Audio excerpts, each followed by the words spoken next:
Michael Meegan, how are you today? Self, I am doing well, my man. How are you? I am doing well, thank you. We're a little out of our normal routine here. We got a 6 o'clock pregame. Thank you, everybody, to hopping in. Very much Yeah, appreciated. We're gonna yeah. have a little. Go ahead. Yeah, standalone games are not my favorite with this version of the Jets. It's never.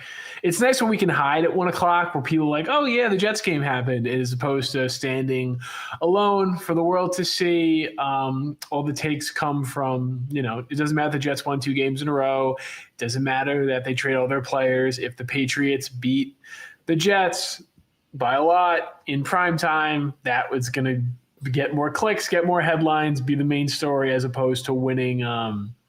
Their past 2 games against the Browns and the Bengals. So a lot more at stake tonight. Yeah, I mean, LOL Jets is good for clicks, dude. It's probably. Yeah. I mean, the most annoying version of it is when it gets like forced a little bit. Like the butt fumble to me is one of the all-time like overrated NFL LOL Jets moments. Yeah. Like it wasn't that bad of a play, right? I'm embarrassed by like at least 10 more things more than that. Like Exactly. Ryan Fitzpatrick having the franchise TD record embarrasses me way more than the butt fumble. Well, we got a early show surprise for everybody. Chris Shrevler from the Discord. Zach Rosenblatt, famous from the Discord, was kind of us to join us for the show tonight. So Zach, how you doing, man? I'm good. Yeah, just ready for this. I'm sure it's going to be a pretty, just lovely football game. always. Jets and Patriots is always nothing eventful ever happens, especially in prime time. Like especially on Thursday night. Yeah. Never. So I mean, it's Zach. There are no dull days with this franchise. For a short week, we thought there wouldn't be that many storylines. They won their second game. Our head coach had other ideas, and I'll just say this personally from me. I want to get your take as someone who's living with it day to day. When Glenn was doing with the media, being short, being how he was, I was kind of like, all right, what is he doing? This was the first time I actually like just laughed. Like when the whole thing with Rich, when he's like, just ask Rich, like I kind of just chuckled. Like the fact that he's so committed to this bit, like he's going like full, like, the Japanese soldier, after World War II who kept fighting, like he's kind of just this committed to this. Like, in your standpoint, is there almost like, all right, man, if you're going to be this committed to this, I kind of at least have to respect it or kind of laugh at it to some point? So what I said on Flight Plan yesterday is that the only thing that annoys me about it really is that I have to keep getting. I'm not saying you guys, but like I go on radio shows in other cities and they're asking me about the press conferences, and so I'm like, if he could stop doing it for that part, that would be great. But what I don't know if I appreciate or even respect is the right word, but Aaron Glenn does not care. He doesn't care if national media is making fun of him. He doesn't care if the fans don't like that he's doing this. He doesn't care if we don't like it. He doesn't care if we love it. Like I think he just is going to be who he is always, and there's something to be said about that ultimately. I think, I've said this both in the Discord, on the podcast, when I've had conversations with people. It's obviously highlighted more because they're not a good football team, and so it's something extra to focus on, and it only adds to the, as you were just talking about, like the LOL Jets thing. So like, it's an unnecessary thing that they could easily avoid, is like the ultimate Jets thing. Like the most Jets thing ever is like they don't need this thing to happen, and it happens because they can't help themselves or whatever it is. And so, at the end of the day, like he could avoid all of this if he just says, I'm not talking about injuries. Instead, he adds all the other stuff. And so it becomes a viral clip, and then it's all anybody's talking about in a short week. Like you said, like you'd think with like such a small gap between a game and a game and only one day where we're there, that there were to be enough time to even go viral. But they always, they say in Jurassic Park, life finds a way. I'd say Jets find a way is what I would say. Well, the thing is, like, it in some ways, and Rex used to do this, which was before your time around here, but Rex used to just be so bombastic that like he was a lightning rod for everything. So nobody talked about the team very much. Yeah. People were just talking about Rex all the time. And like, for as much as this was a story this week, like nobody was talking about how the Jets are 12.5-point dogs, and like it's probably going to get ugly tonight, right? And so there's a little bit of like, is he crazy like a fox here? The problem is that with Rex, at least, towards the end when they weren't good anymore, it was like, all right, dude, just shut up. We can't take this anymore. Glenn has a lot of grace by being at the front end of his tenure and doing this. But if things don't improve, I think it'll get old. Yeah, I mean, what I would say, it's also a big topic because there's not a game going on during the week. Once we get to Thursday night, Sunday, if they lose, fans aren't going to care about what happened 4 days ago anymore. They're going to care about the fact that the Jets just pooped their pants again. Like that's right. And that's what's been the case all season. Like, I think there's been stretches where the fans were like, yeah, Aaron Glenn versus the media. And there's been stretches where like, why is he talking? And like both of those things get ignored ultimately when you play well or you don't play well. So right. I think Aaron Glenn has been the same after wins as he has after losses, to his credit. And it'll only get worse if they keep losing. Like the reality is, if they keep losing next year and he's still doing this, then sorry, I just had to check something.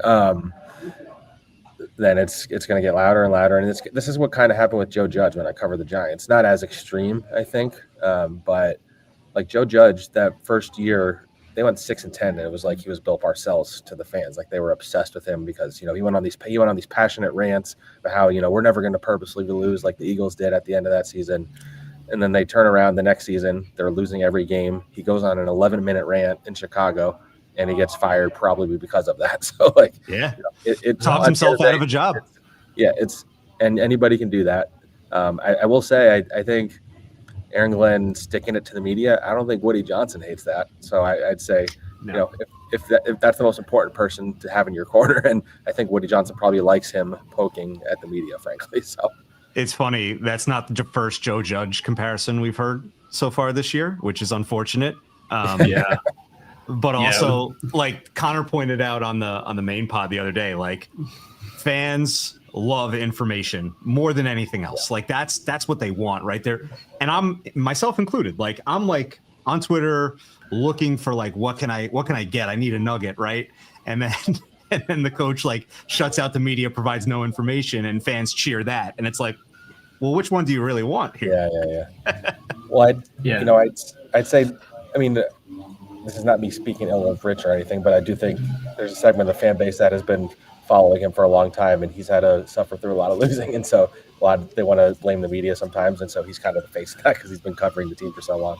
And so I think the fact that it was Rich also like added to like the fans like just going off about it, I would say. I'm glad you brought up Rich because I have a question. Are they like, is he in on the joke? Are they like secret besties? I don't think so. I mean, Rich wasn't there. Like, I think the funniest part to me, like in the beginning when it seemed like he was joking, he went to like look at Rich because Rich sits in one spot, I sit in the next spot, Kaz sits in the next spot, and then like Connor uses that the next. Like we all just sit in the same seats all the time. So he starts to say, he turns to look where Rich is, so you can just ask Rich. Oh, Rich isn't here. Like it was like Rich was doing something else. I don't want to speak for him, but that was pretty funny to me because he clearly like went in there with the intent to like go at Rich more than like the media as a whole. And then it became what happened at the end where it's like we're battling with him because Rich isn't even there and he's telling us that's Rich. And we're like, come on, man.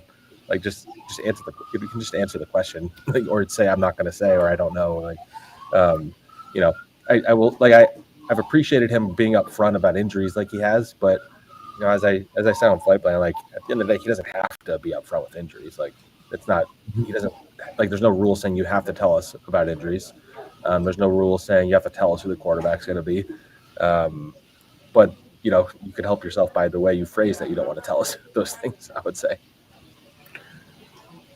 Yeah. So we got this comment from our guy PSU Joe, who's always in the chat. I'm assuming Fields is starting tonight. I don't know if we ever got the official announcement, or if they have, I haven't seen it. More, do you think it's going to be like Carolina, where like if they have 6 points at halftime, we're going to see Tyrod again? I do, yeah. I think Fields will start. I haven't heard that officially at this point. I don't even think it's worth digging on. I don't see why it even matters. Honestly, both these guys aren't very good. Not to be too negative, but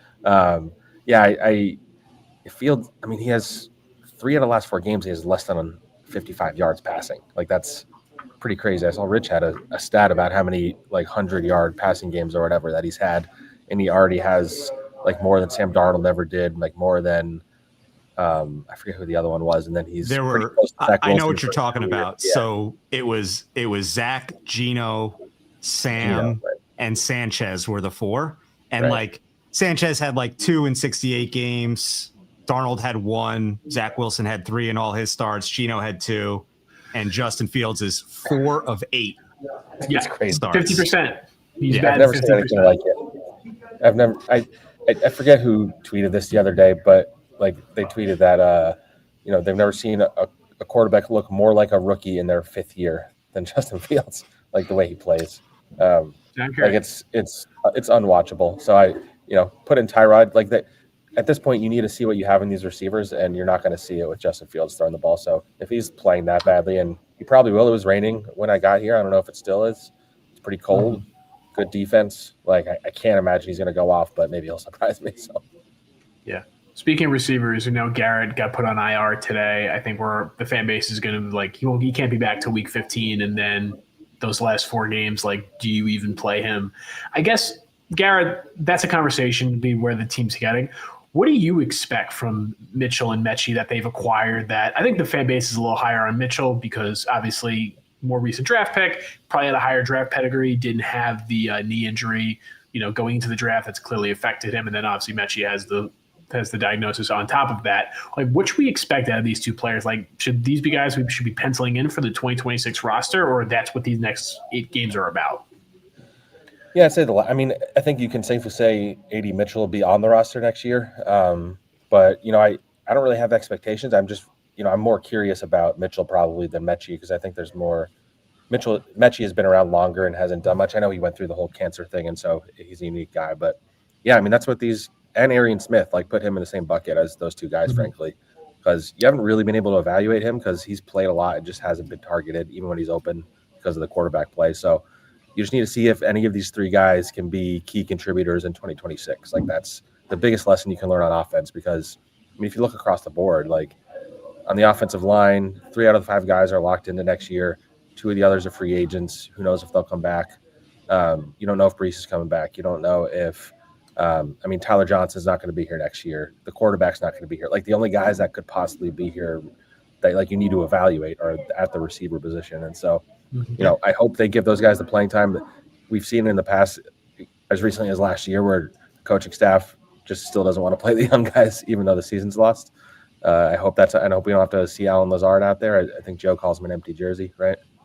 Yeah, nailed it. I hope we don't have to see him play anymore because that would be crazy. So, I just funnel targets to AD Mitchell, Mechie, Arian Smith, Mason Taylor, see what he can do with a lot of targets and being the number 1 option, which he probably is now, in terms of actual pass catchers. So I hope they do that. And I'm really intrigued by Mitchell, but we'll see. We haven't been able to see evidence that this coaching staff is good at developing receivers yet because they don't have a quarterback and get them the ball. So it's funny. They have these 3 receivers now who they're so similar in the sense that all 3 of them came from big schools, big, huge football programs, and have done nothing in their NFL careers to date of note. But it's all for 3 completely different reasons, right? Arian Smith he hasn't been given the opportunity when he has been on the field. For whatever reason, the ball's not coming his way. AD Mitchell seemed like there were, I hate to use the word maturity issues, but dropping the ball at the goal line. I'll use that as the umbrella for whatever's happening in Indianapolis with him. And then Mechie got sick. And so in a way, the Garrett injury is kind of an opportunity to just fully go all in on all 3 receivers and completely take stock of what you have for the rest of the year. It would be super disappointing if they don't try that. And to your point about earlier, you said neither of these guys are very good, so it doesn't matter very much. We're so beaten down as Jets fans that it doesn't matter that neither of them are good. The bar is being able to operate. If you can just operate, be able to throw the football, we're okay. Yeah. I don't know. Maybe Brady Cook can do that. Maybe they let him cook at some point. I don't know. Yeah, I hope we're not watching Brady Cook snaps because I think I have an idea how that's going to go. It does feel inevitable, though, doesn't it? Yeah. It does feel inevitable that he's going to, yeah. Or as soon as they bench Fields for good, Tyrod makes it max 6 quarters after the fact. So you're done with do you just bring him back again? We're just playing this musical chairs. So yeah. That's essentially what happened the first time you benched Fields, right? So I mean, I don't know how many more times they could do it. At a certain point, it's not even that Brady Cook gives you any kind of chance to win or anything. It's just like technically he hasn't been named the starter, so has he really been benched? That's a good point. It's very meta. Aaron Glenn is treating the quarterback position like it's the bullpen. It's all matchup dependent at this point. Yeah. Quick shout out to Mac Nova, who is driving, presumably from the tri-state area, all the way up to Boston for this. Good for you, man. Yeah, I wouldn't. You're a braver man. You're a better fan than me. I'll give you that. That's real warrior stuff.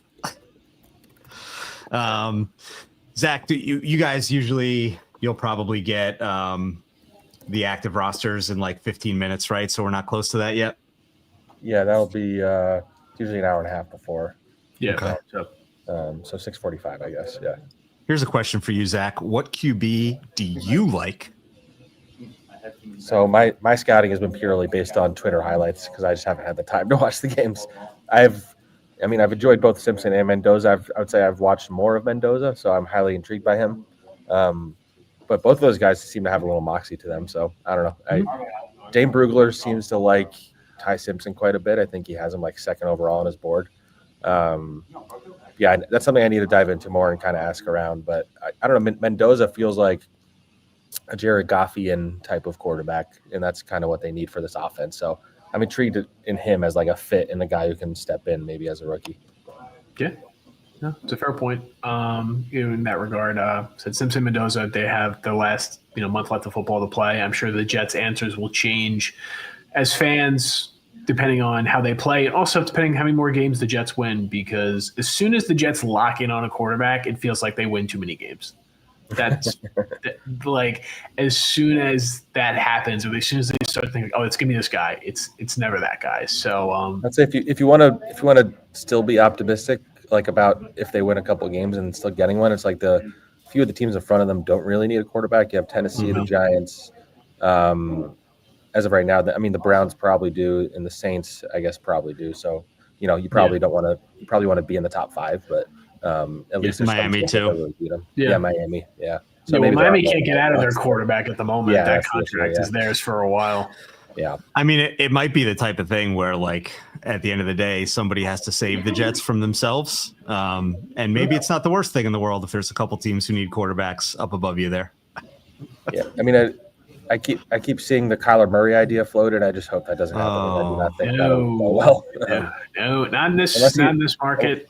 Unless you're not trading anything for him, you just sign him as a bridge for a year, maybe. Like that's the most I could see. But I just don't see that working. Yeah, you can't give up. There's like almost no quarterback that I'd give up assets for that is going to be available. And even on the off chance that Joe Burrow is available, which he's not going to be, and he's not going to waive. Like it's all a fantasy conversation. But even in the fantasy world, like, man, how many picks do you give up for a guy who seems to get hurt an awful lot? I mean, that's the most Jet story ever. They trade all their picks for him, and then he gets hurt. So. Yes. Avoid the trauma. Exactly. Find your own person and see if it figures out. Just keep taking young quarterbacks. Find your person. Find your person. That's a good life lesson, Exactly. What kind of vibes are circling around the team this week? I know you don't. I'm sure your schedule is probably a little altered during a short week. You get a little less access than you normally do.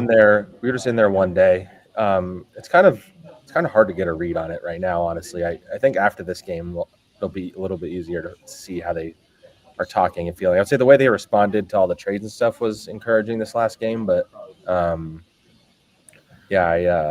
don't know. I'm if they come out and get blown out by the Patriots, that's where I'll be able to have a better read on how this team's responding to the coaching.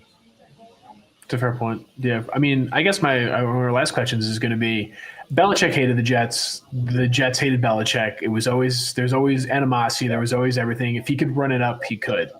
Mike Vrabel, in another world, could be the Jets coach in this game if Bob Kraft doesn't take out Gerard Mayo after 1 year.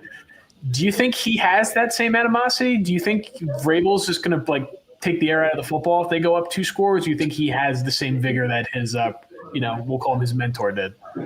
I'm very curious. I don't think he's someone that would take his foot off the gas. I don't know if he's going to be doing what was it, 21, where they kept on scoring and Jeff Ulbrich was pissed and all that stuff. I don't know if that'll happen, but Like, I mean, the Patriots running game is pretty good, so I could see them just running it down their throat and scoring that way by accident a few times. If it becomes, Henderson did it last week, so he busted Henderson 2 looks big really ones. good now. Yeah. Yeah. So I don't know. I'm very curious, but I don't know. I was actually with Connor Hughes on the way in. We were talking about how it's just feel for Jets fans who finally thought they were done with Belichick and Brady, and now you got Vrabel and Drake May staring you down. And like they're 8-2 in their first year of the rebuild. Drake May is like the leading favorite for MVP. Like, it's just you're just staring down the pipe of these two guys for the next 10 years now. So yeah, I guess I say it's not as bad as Brady leaving the division and then immediately Josh Allen becomes amazing. Like there's at least like Josh Allen is at least like I didn't think he was gone. So like when Brady was gone, I was like, we're rid of him. And then there's another one who just appears. Like Drake May at least doing this while Josh Allen is in theory in his prime hurts a little less because I already had Josh Allen to deal with. Like it doesn't like change my like outlook on that. But yeah, no, 2020 was just mean. That was just mean. Yeah, that was rough.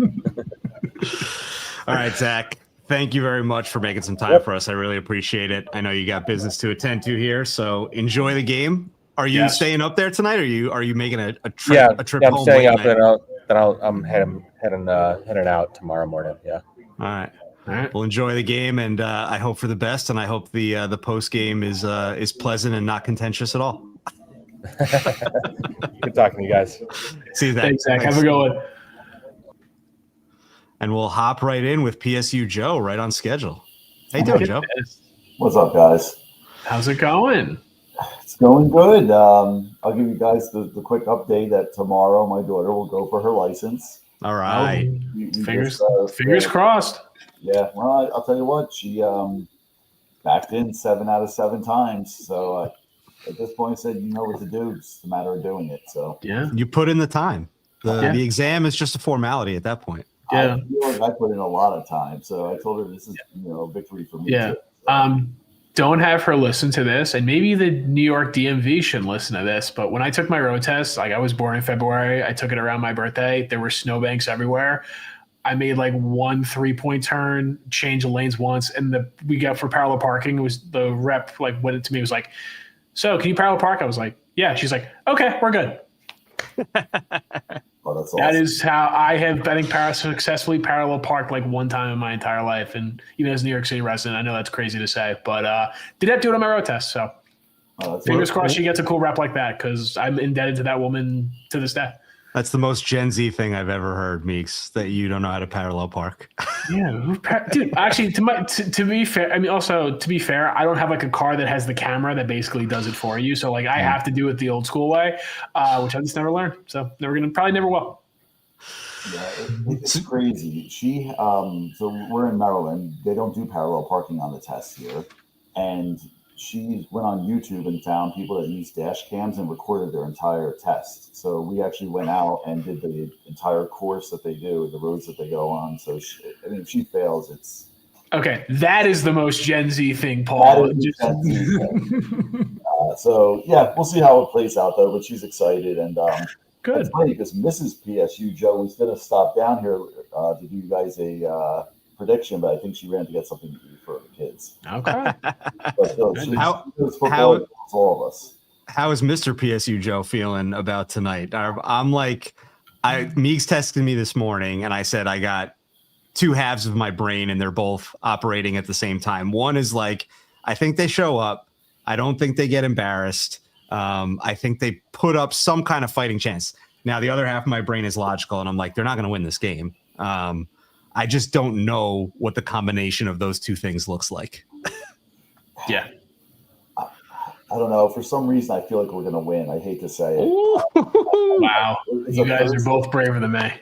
It's a Thursday night. Well, listen, that's like the 13-year-old boy who's hoping, that they're going to do it inside of me. But, the realistic side says, hey, I'd love to see them come out, compete, have a close game. Some of the players that we're watching, see them overperform or, they earn a spot for next year from these receivers you guys were talking about earlier. I was very disappointed Kobe King got no defensive reps last week, but he did make a tackle on special teams, so I was happy about that. But I want to see him out there. And, really just, show up and compete and don't get the teeth kicked in on, TV. But a part of me thinks that it's Thursday night. Stupider things have happened. Drake May is, what goes up has to come down at some point. We And, hope. Why not tonight? So Yeah. I will be rooting for a win. Yeah, Thursday Night Football is weird, is my best defense of what I think the Jets can keep this game close, or if they can somehow sneak out the win or sneak out, a close game. Like, what I want, I think I said this to Paul on the main show this week, is like, it'd just be nice if they're probably not going to beat the Patriots, but if Drake May, isn't the MVP favorite after this week, or just has a crappy game, hey, the Jets actually picked him off twice. They didn't get one pick tonight, they got two, and they lost 20-10, and they just couldn't score any points because they didn't get the special teams touchdowns this week. I think people have a realistic view of this offense at this point, especially with no Garrett, especially how Fields has played the last couple of weeks. I don't think people expect Engstrand to fix that or them to light the world on fire. And the offense we saw week one against the Steelers is probably never, ever coming back this season, or with this quarterback. But can the defense show they have a little life? And it wasn't just hey, you got to play a couple bad quarterbacks. You got to play Bo Nix. You got to play Bryce Young, Andy Dalton, two-headed monster. You got to play Dylan Gabriel. And when you play a quarterback with any sense of, competence, Dak, Josh Allen, Baker, Joe Flacco, which I wouldn't even know if I would call him competent at this point. He let up 30 points. Can you show that you can actually keep a good quarterback in check for at least a couple quarters? Yeah, I would love to see that. That would definitely be you're not going to win. You have to have something to take away, right? And something to lean on and grow from, and hopefully that's what it is. So it'll be interesting to see what happens. And I'm curious who's going to be the other starting cornerback this week. Because I know Brownlee, they might kick outside, they might keep him in the slot, but with AZ out, I would bet it's Isaiah Oliver. Yeah, Oliver? Okay. Yeah, Oliver in the slot, him outside is my guess. Which is slightly disappointing that we haven't seen Stiggers slot in some of those situations. It feels like every time a corner misses a few plays, it's usually Isaiah Oliver. Now with the full week to prepare, I don't know. Maybe they do something different. Maybe they just need to lighten Stiggers' load on special teams before they can commit him to be playing real snaps on.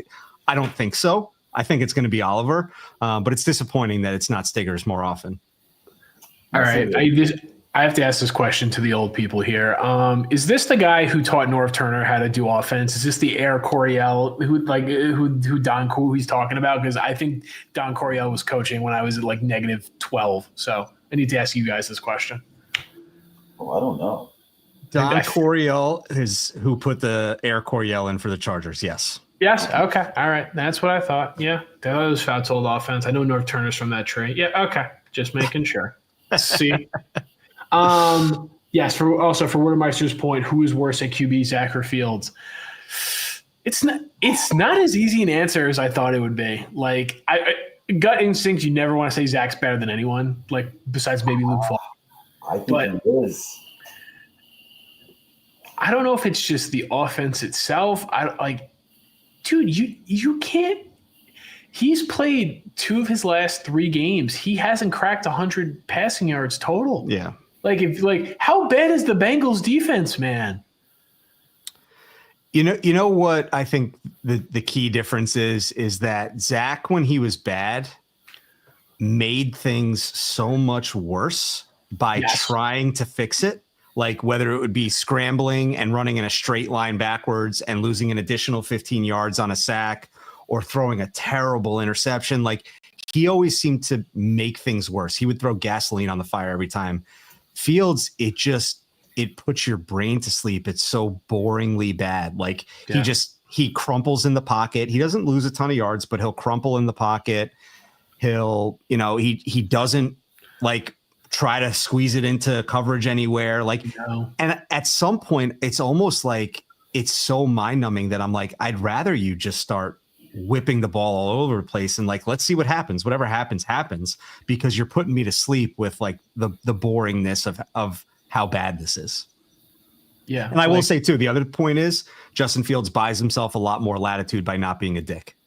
Yeah, that's a good point. Well, yeah. Also with Fields, I'm not saying I was happy when it happened. This wasn't even a root for the tank moment, but The pick he threw, I was just like, it wasn't even like it was an inaccurate throw. He didn't see the safety coming over. Like, this is not. I'm not trying to like credit like he actually did make a mistake, but it was nice to like actually see him attempt to try to throw like a 20-yard digger out.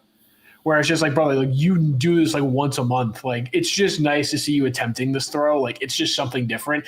Yes, you got the worst possible outcome that can happen on that play. But it was just nice to be like, all right, this guy's not a complete robot who's literally, we're basically running like the Joe Judge, like surrender Cobra offense. Like, can we at least try something besides running the ball? The quarterback sneak on 3rd and 10. Yeah, exactly. Like this is what I come to expect with Fields at this point, where it's just like, we're just trying to get a first down and then let McNamara pin them back. Like, that's how the Browns game felt at a point. Yeah.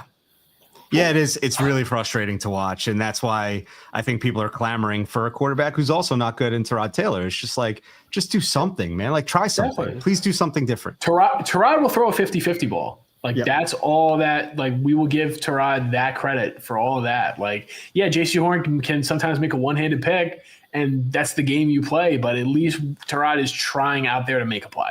Yeah, I mean, he came into that Carolina game. He threw 3 deep balls in a span of like 10 minutes. Yeah. Nice tries, right? Back at the Fields' first game when we played Pittsburgh, what do you guys think is the difference with him? Because he looked like promising in that game. Is it just that week 1 lies, or is it?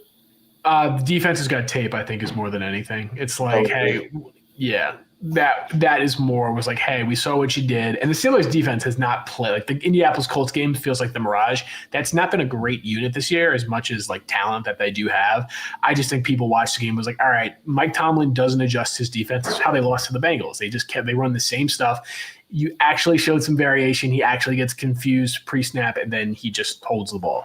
Like, that's, I think, the fundamental difference. Like, the Steelers are who they are, for better or worse, and teams actually that aren't like that, we're actually willing to adapt. And Fields isn't able to show that he has the second pitch. Yeah, he had that nice throw to Wilson for a touchdown in that game. And, I was so excited. And we lost. Like, felt like there was some promise. And, today feeling that way, I'd be okay with it. Yeah. Yeah, I remember Connor was literally on the show. He's like, do we give Fields another contract? I was like, oh yeah, that died in 2 weeks. So, All right, Joe. Thank you very much for hopping on. Always good to see you. We will see you again, I guess, in 10 days after our mini bye. Yes. Thanks for hopping on, man. Good luck with your daughter tomorrow. There'll be 2 games after between now and then. So okay, they should hopefully they win one of them. I think they got some favorable opponents. Michigan State this weekend, and who's the next one? Nebraska, I think. Yeah. Noriola. Good luck. Thanks, guys. Keep up the great work. Thanks, Joe. Everyone. Oh, Will Pa 11 on Instagram, X, and TikTok. Look who it is. How we doing, boys? Well, I have one very important question for you. How happy are you that you're not at this game? Because I think in this year you were planning to be. I know. I don't know how I feel. I feel like I gotta just like go. Should I go full helmet for this pod? Let's go. Okay. Yes. Yeah, absolutely. 100%. Full helmeted up here. Yeah. I'm gonna tee you up right out of the gate, Will. We've had a few comments along these lines, and I'll put this one up on display. A few people have said trap game.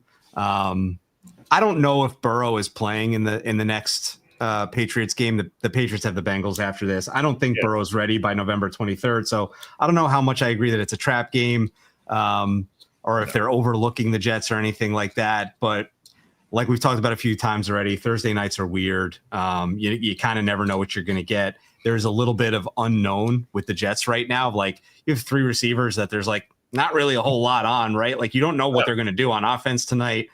Things can get weird. And we have Gator Needs. I'm not even going to try to read that. He says there's no better time to go into New England. Gator needs his gat, dude. Like, you watch Gator the other needs guys his gat. Well, come on, man. From the other guys, the name of my former show. That's bad. Come on, dude. I overthought it. I'm sorry. I overthought it. It is Gator needs his gat. But he says no better time to go into New England. Short week, Stevenson out, Booty banged up. Short week, and most importantly, nobody thinks they have a chance. So, Will, you're one of the positive guys. Of course. What do we got? There is one there's one weird storyline with the Patriots. They only have one tight end tonight active, and they only have 2 running backs active. One of them is De'Aaron Johnson, who's a practice squad guy. So theoretically, Mr. Bad Feet, Trevion Henderson, gets banged up in the first quarter. Like, they just don't have running backs and tight ends. Austin Hooper's not playing. I think they only carry 2 tight ends on like a normal game day. So there is some personnel stuff they might not be able to do. Is it going to matter? Probably not. I'm just saying there is like weird. The good news is Drake May's backup tonight's Josh Dobbs, and it's not Tommy DeVito, so we don't have to go through that theoretically. I know Meegs teased both of us at some point this week, and I was like, well, he has been in concussion protocol a lot. Like, there is a weird path. I obviously don't hope he has a concussion. I'm just saying. And he's like, well, you're going to lose to Tommy DeVito in prime time. So losing the airplane surfing himself. The astronaut, I can stomach. Tommy DeVito is a hard no. No, I think there's a small path of this game being a slow start on a Thursday night. The Bucs wins the best win the Patriots have had in years on the road. A meaningful game. I think the Buffalo game, they kind of caught up on them and snuck up on them a little bit. The Bucs game was like the Bucs played well in that game. Baker threw for almost 400 yards. Like, Todd Bowles' plan worked perfectly in a lot of ways, and then they're running. I don't know. So there is a small percentage of that, and then there's a small percentage of Drake May does get sacked a lot. And against Atlanta, he put the ball on the ground, and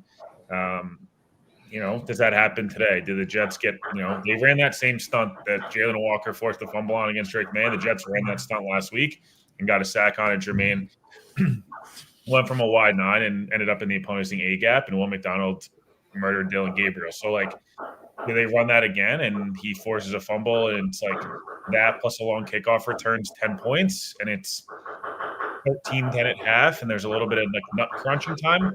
There's that chance.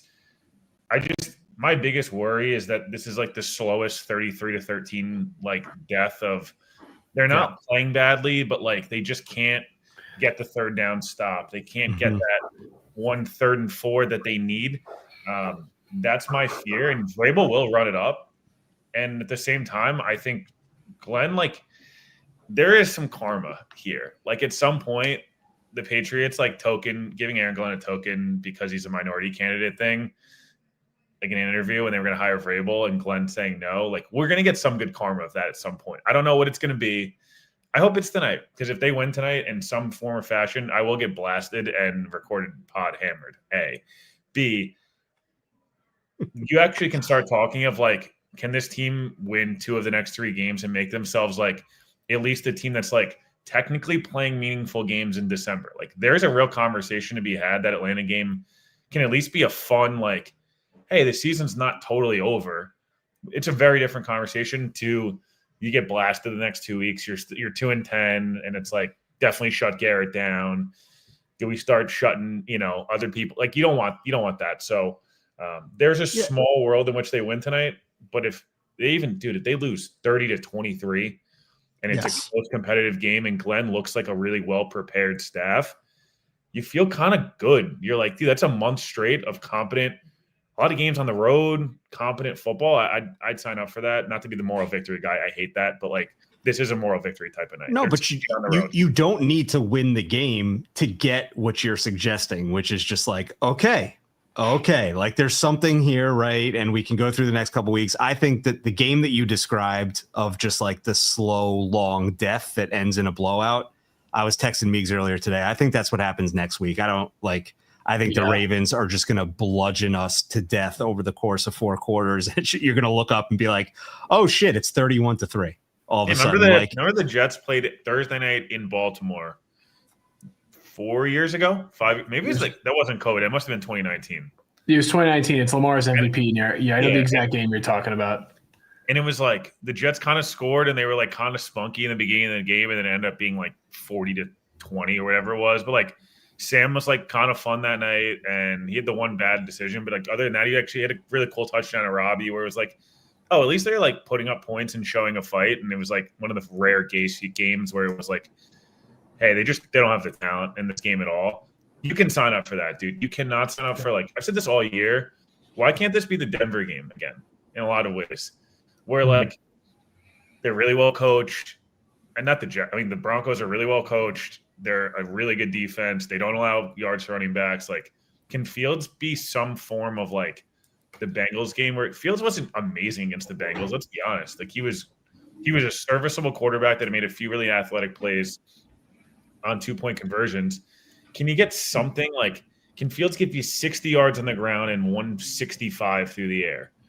And Brees gives you 40 through the ground and 65 and through the air, something like that, where it's like, okay, we clawed our way to 13 offensive points off of short fields or whatever. This is a fake punt game for me. This is a 4th and 5. Bust out all the tricks for sure. Yeah, you crossed the 45. You cross your own 45-yard line. I think you're going for anything under 4th and 5. Yeah. I think you push the Rich in the Discord likes to say the Glenn just pushing buttons thing. Like, this is a good night to just push buttons. Yeah, I agree. The answer to your question, by the way, why can't this be the Broncos game? If I'm going to disagree with you, it's because Bo Nix stinks and Drake May looks like he might not. Yeah. Yeah. But I hope we can get that for sure. But to be fair, I know it was early in the year, but like the Steelers who stink, and more importantly, the Raiders who were horrible, both went into New England and like not only won, but like kind of convincingly won. And they and it was just like, again, it's early in the year, so you kind of throw out some of the good, some of the bad early in the year, but that did still happen. Like the Raiders who actually, I mean, Joe said it this morning on Morning Coffee, I believe, or a 12-pack, whatever we're calling it these days. Like the Broncos, I mean, the Raiders went into Denver last week on a Thursday night at 2-8 or 2-7. Like Gino got hurt 3 different times during that game. The Broncos are 8-2 at home. Denver on a Thursday night at night is like impossible to win in, and like they should have won that game, And it's like, can you just be that team last night where I was like, oh, the Raiders at least were well coached tonight? Like, I'll sign up for 10-7 right now. I will actually get hammered if they lose 10-7. Like that's getting hammered worthy if we're being honest. I'm gonna quad box it. I'm gonna quad box it here and bring in Nick, regular caller, friend of the show. Nick, how you doing? What's going on, guys? Will, first time talking while you're on here. I've said it to the other two, but this is my first season really leaning into you guys to keep me on a nice even playing field, and I really appreciate it. Of course, dude. That's awesome. Measured takes. It's nice. It's nice to not feel like 23-year-olds are ruining my entire week. Dude. That being said, I for one am glad Garrett is shut down. I feel like Fields is just gonna sooner or later blow that ACL out with his hospital balls. And this season's we will not let Justin Fields Derek Carr Garrett Wilson. No. Burn him at the stake if that happens. And then also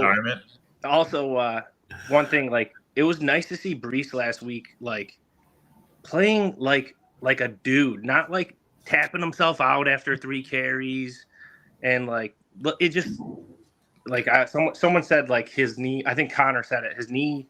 It looks like that he's not thinking about the knee at all anymore. Yeah, and like that's an awesome thing to have, and hopefully they do extend him if that really is true. Connor also was like insinuating that some of the early season stuff with Brees was like, because remember and Connor said all this, so I'm just kind of restating it, but like Saleh tried to call Brees out publicly at the podium and It didn't go well. And then Glenn kind of took a quieter approach to it. But then when you see him screaming workhorse on the sideline last week and then screaming you're our workhorse in the locker room after the game last week, you're like, oh, okay. Like he had a plan here. He kind of essentially is saying the same thing Saleh did, which is like, you have to run the ball 30 times. You have to do the dirty runs. You have to do all that stuff. But he framed it in a different way where he's building Brees up and saying like, you're the man, dude. Like you're going to carry this team. And it seems like it had a good effect. Yeah. And like, I'm super tentative, like gun shy, but I feel like he is starting to like slowly turn the ship, as he said. Like he seems to be better in his in-game decisions, and it seems like he is reaching these guys on a different level that Saleh wasn't able to. Whether that be they're finally seeing the fruits of their labor in the win column, and we'll see from there. But other than that, is AD Mitchell up tonight? Yeah, We assume so. We Actually, 15 targets for him. If the social team posted a video of his locker with his jersey ready to go and he doesn't play, someone's getting fired because Yeah. Woody will fire you. 15 targets for him minimum. And then again, let's just be scrappy. That's all we can ask for tonight. Yeah. You're not wrong. I think I saw the stat before. Thursday Night Football. The Jets are the biggest underdogs on Thursday Night Football in like 3 years tonight. Of course. I think it's 33-0 if you're a double-digit favorite as a home team on Thursday Night Football, which means one of two things. They're either going to get steamrolled or they're going to somehow win this game, and it's going to be like, oh, the Jets for the second time this year, third time, did something that's like, wasn't it 255-0 or 55-0 or something last week, the Browns, to hold a team under 200 yards and not like have a turnover and lose. Yeah, it was like I don't think it was 200. I think it was like 175 because I think the Jets had like 170 yards. Marcus Weston's inactive, which is weird. No surprises here. Jelani Woods continues to be inactive. I will give you some a reason. little nugget on JetHeads. That dude stinks at football. What? Paul wants him to play every week. I'm like, dude, this was an RAS score that just didn't work out. Like, I just don't understand. But I just don't understand the method to the madness. Why bring him in? Tackle? Like, can he Max Mitchell this thing like a little bit and just be inactive, like an ineligible receiver? He's huge. And like, can we get a little Stone Smart action tonight? Mate, let's see. Hey, he played one snap. Good, he played last week. He played on offense. One snap. Let's go. He was All right, also guys. Nick. Good seeing you, man. Thanks for coming. Take care, guys. See you next Talk week. to you. Bye. Bye. All right. I am going to bring in a very special guest. Oh, look who it is. Look who the cat dragged in. I disappeared for a 10 few weeks to call. I mean, come on. I was gonna say I disappeared for a few weeks, and Paul's forgetting the other guy's quotes. It's like That was so out of bad. sight, out of mind. So while we have the four of us on here, Jake has been harassing us in the YouTube chat the entire show tonight. And this one in particular hurt my feelings. So I want to put it up for the four of us to talk about and debate. Now that we've seen what Drake May has become, does Paul regret wanting the Jets to win against the Pats week 18 2 years ago, or was sending Belichick off with a loss worth it? First of all, can we pump the brakes on Drake May just like a little bit? Like, I wrote that question as Zach was calling him like the MVP front runner, and I was like, I remember a conversation we had 2 years ago about whether winning that game would be worth it. I added that caveat because I know the answer is sending Belichick off with a loss is worth it. But looking at how Drake May has played this last year, I thought it was worth the question. Do you think so? Better maybe in the same question, but Patriots fans probably asking themselves, was it worth Joe Milton beating the Bills last year and then having to get Will Campbell as opposed to picking? Well, they were going to pick two. They would have had No, they would have had the first pick. They would have. So, they could have gotten the package. They probably, the Giants trade up. They probably take it, and you get Dable and Shane with Cam Ward just absolutely like tire fire as we know it is, and like I'm not ready to say that Jackson Dart is automatically better than Cam Ward because the Titans are like a dumpster fire. But I'm not willing to say that Cam Ward was going to play this well with the Giants. Like, also, I do want on the record that I told Paul at the draft party that Drake May was good. He's like, Drake May sucks. Don't worry about it. I'm like, he's kind of good. You're gonna have to worry about I think this. what I said was like North Carolina QBs, like, get the fuck out of here or something. Yeah.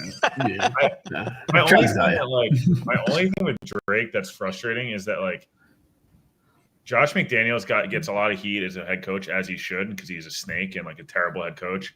He's an unbelievably good offensive coordinator, and Drake like loves ball, and like it's just annoying they got the right. Like Mayo did a lot of bad with the Patriots, but like, dude, he nailed the quarterback. So it like Belichick never takes him. He trades out. He didn't like it. I didn't know the whole article. Belichick was like he was QB5 for me, and like Mayo was like, I don't care whatever happens. I'm just drafting this kid, and we're gonna like. You guys see the Orlovsky rankings? He had Drake one of quarterbacks. It's crazy how Burrow was. He's the consensus. Is he better than Mahomes? 6 months later, we're talking about Jalen Hurts. Drake May. Yeah. Or Daniels like had the rookie season he had, and just because Washington like cratered this year to no fault of his, it's like we forget about him too. Elbows popped out of his skin, but yeah. Somehow it's non-throwing shoulder elbow. Yeah, it's crazy that Bill was notably anti-Drake May, and now he's following him around like the Spider-Man meme. Everywhere I go, I see his face just haunting him in North Carolina. Dude, he would let them post highlights for like the first Giants 6 weeks of it. So yeah, I'm begging for the Giants to offer him the job. I am begging. I need It Mike would be Lombardi, assistant GM to Joe Shane, so badly. I think the best part for me would be Jordan Hudson wearing a headset on the sidelines for the prestigious New York Giants. Does Jackson Dart cuck Belichick and Jordan Hudson? Oh my god! What a storyline! What a storyline! I mean, Jackson Dart got the hookup at that place from Eli, so That's what I'm saying. I don't know. There's a lot of storyline. I actually need this to happen now. Like there's nothing. I can't have like my golden boy Jesse Minter be the Giants coach. I need someone hateable. Really, just it's what's gotta be I'm Belichick or like Vance Joseph. It's like whatever. Who's gonna care? I'm okay with the Giants hiring a defensive coach with a young quarterback. Like see how that works. Saleh. Joe. Could be Seattle. That'd be crazy. Joe brought this up on Morning Coffee, but just watching the Giants, or maybe it was War Room, but Joe talking about watching the Giants just McCanning themselves is very enjoyable from the Jets fan perspective. It's erotic. Yeah. I really don't. I don't understand how they. I do have a weird suspicion that we get the Jags thing where like Shane kind of gets like snaked at the end. Like there's gonna be a candidate that's gonna be like. I agree. There was the whole thing. Saleh was getting the Jags job, and then out of nowhere, we're pinning this.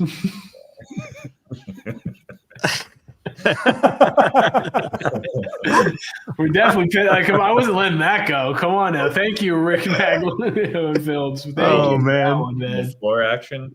We are off the rails here. Jake, I'm gonna circle it back around to your original question. No, I don't change a thing. We'll see what happens with Drake May. Maybe if you ask me in 10 years, maybe I start to regret it a little bit. Maybe when Bill's dead, I'll regret it. But right now, it also matters who your Jets draft, right? Like if the Jets find a quarterback, whatever, then it doesn't matter. Like you can live with it. If they keep drafting Zach Wilson and Drake May becomes Tom Brady, like that's when it's annoying because it's just like, all right, we're a part of the storyline again. I just don't want to be a part of this. I don't want to be a part of the DVD. I just don't. I agree. I also think the bigger sliding doors moment wasn't that win and them taking Drake May. It's them making thanks, Eskerogan. I appreciate it.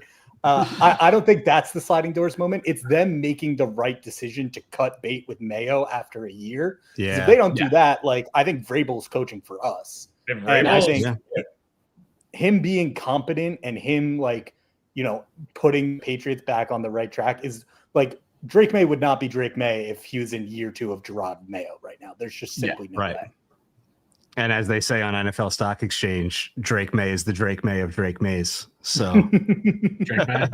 All right, guys, thank you both very much for coming. We got a caller that I want to make sure we get to before we wrap up here. So thank you very much. Great seeing you both. Good seeing you, Jake. Good seeing you. We'll talk to you soon. Bye. All right, later. Bye. James, how you doing? Had to kick I'm a couple good. boys out to get you in here. Yeah. Hey, I appreciate that. First time caller. Really like the content, the conversations. For me, really looking forward, right? It's New York versus New England. For me, guys, you throw the records out. To me, it doesn't matter. The only thing that matters is beat New England, right? Yep. They're coming to our place. Good opportunity to see what our defense can bring. Can we slow down Drake May? Can we slow down Trayvon Henderson? One of the things I'm looking for in this game is Will Campbell versus Membu, right? All draft process long, we're looking at, is it Will Campbell? Is it Membu? And now we get to see them on primetime and see, which one of these guys is, pretty solid, right? Still early on. Get to see Will McDonald after that phenomenal game he had last week. Can he turn it up again at home, get a few sacks? Can we just cause chaos for that Patriot team? Interesting to see what MetLife's going to be like. Is it going to be loud? Is there nobody going to be there? going to be a lot of good storylines, seeing how that secondary holds up against New England, the new guys, Thomas. And of course, like the other caller said, just seeing A.D. Mitchell out there. Is he something? Is he nothing? Can he be someone that contributes, And then I love to see Mace get the ball, right? I haven't really seen him get going, and I've been wanting to force feed him all season. So there's going to be a lot of good storylines, and we'll see how it goes. But yeah, I'm excited for the game tonight for sure. Awesome. Yeah, James, we hate to be the one to tell you that this game's in Foxborough, so unfortunately, I think the Patriots crowd is going to be going. Is going to be loud, unfortunately for the Jets. But I think your Will Campbell point's the best one. It's like Myles Garrett baptized Will Campbell, and Myles Garrett got 1 sack last week. But I thought both our tackles played well. So if we're going to use maybe the hardest matchup as the comparable, I think Membu definitely did a better job in that way. Perfect, Rob Levine. You should get a nice end around for a 5-yard loss. It's very on brand for this team. Just Tanner, I know you listen to the podcast. Just run a pop pass. You don't have to do the end around. Just run the pop pass, man. You can run a fake off it after that.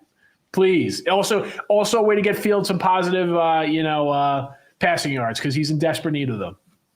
James, thank you very much for calling in. I appreciate it. We got a couple gambling things we got to hit before we kick it over to Connor, but please call in again. Good. We'll do. Have a good night, guys. See ya. Thanks, man. All right, so we'll hit a couple things here. The first one I have for you is a completely meaningless thing that literally means nothing. Aaron Glenn played for the Jets for 7 years. Mike Vrabel played for the Patriots for 7 years after he came over from the Patriots. Aaron Glenn was 8-8 as a player. Mike Vrabel was here from 2001 to 2008, so I'm sure you know where I'm going with this. He was 13-4 against the Jets as a player with one of those wins. Knew it wasn't 8-8. Yeah, one of those wins was in the playoffs. So that's why he's got the extra game, even though they were both there for 7 years. I think one of the commenters earlier, I think I might have lost it already, but somebody said, here it is. Hoping the Glenn Vrabel rivalry becomes a great rivalry over the years, but probably not starting tonight. I think I'd like to see that. I'd like to see what the interplay between these two coaches is as former players, played for an organization for the bulk of their career, and coming back and starting new jobs in the same year. Obviously, Vrabel took a very different job than Glenn did. Like Vrabel's job, I don't want to say it was cushy, but it was cushy, right? Yeah, so, yeah. And Glenn came into like a full blown rebuild here. So we'll see what happens here. I think that the other thing I want to hit is that we have a number of Patriots fans in the comments tonight. So really? I do want to reach out to you guys and say thank you very much for watching. We appreciate it. And we hope that there's a good game tonight and nobody gets hurt and everything goes well. Yeah, Republicans buy sneakers too, as they say. So, I appreciate it. I will say not to completely pander to Paul. If they lose a close game, I know Aaron Glenn's his own guy. Aaron Glenn marches to beat to his own drum. Are we going to get – if we get a near – I think it was 2021, 2020 when Dan Hurley did after the Villanova loss, get us now. You better get us now. Get us now. If we get that from Aaron Glenn, you might have to peel you off the ceiling. Yes. No, 100%. I actually sent the screenshot of you better get us now because it's coming. I sent it to 3 people today. Okay. All right. Okay. So it's very much on my mind. I know my co-host very well, if you guys didn't realize. As for bets this is just an annoying. Get it out now. No Jets fan likes him. Will hates him specifically. This feels like a Matt Collins touchdown night. I'm sorry to say. Wow. Plus 260. Yeah, Diggs got cracked on the onside kick at the end of the Bucs game. I don't know how fully healthy he's been. No booty. I don't know if the Kyle Williams thing repeats. I just unfortunately have a bad feeling about Matt Collins. So I know PSG is asking. That's plus 260. Also, Justin Fields, all passing yards. Yeah. Oh, they can't. I can't take an under on 100. Oh, that's so annoying. I would 100% do that. Yeah, the books know what they're doing, dude. They do know what they're doing. I have one bet tonight. No. I don't care. This is minus 112. 132.5. Take the under on. That is way too high. All right. I have one bet tonight. It's part of a bigger strategy. If the Jets don't get an interception tonight, it'll be the longest stretch to start a season without an interception for any team ever. So Drake May to throw an interception tonight is plus 144. I'm taking it with a full unit. And if it doesn't hit tonight, I'm doubling and I'm putting 2 units on it next week. If it doesn't hit next week, I'm putting 3 units on it the following week. This is not advice. This is a crazy person telling you what he's doing. You don't have to do it, but that's what I'm doing. Yeah, seek help is 1-800-GAMBLER. I think is like the line you should be calling when you're doing that kind of stuff. But we have reached 7:00, guys. Thank you so much. The audience growing throughout the entire time, especially on a Thursday night, not the normal time slot. It was so cool to see. We appreciate your support. Connor is about to go live on SNY right now. We really appreciate it, and don't embarrass us, Jets. Make it somewhat competitive, please. Hell yeah. And we also got a Bills fan in the chat. Thank you all so much for joining. Very, very touching. Go kick it over with Connor and the boys on SNY. Thank you.